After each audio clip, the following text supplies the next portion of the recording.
সিটির কাছে এই মার্কেটটা আছে।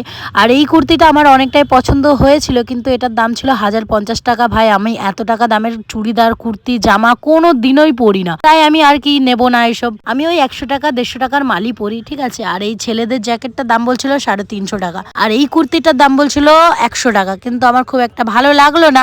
আর উপরের যে কুর্তিগুলো সেগুলো সব দাম হচ্ছে 1050, আর এই দিকে যে টাঙানো আছে সেগুলোই 650 700 এরকম কিছু বলছিল।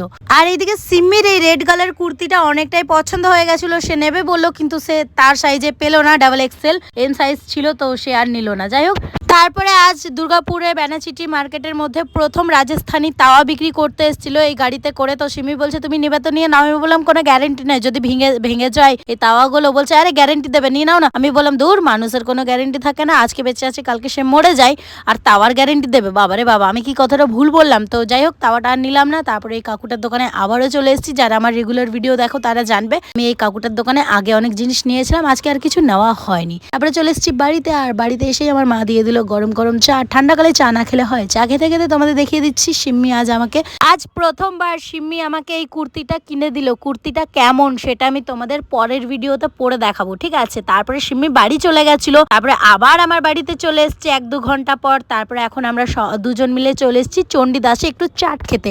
আচ্ছা, চাট খেতে কারা কারা ভালোবাসো অবশ্যই জানিও। আর আজকে আমি অনেক ভিডিও শুট করেছি, সেই ভিডিওটা তোমাদের পরের ভিডিওতে শেয়ার করব।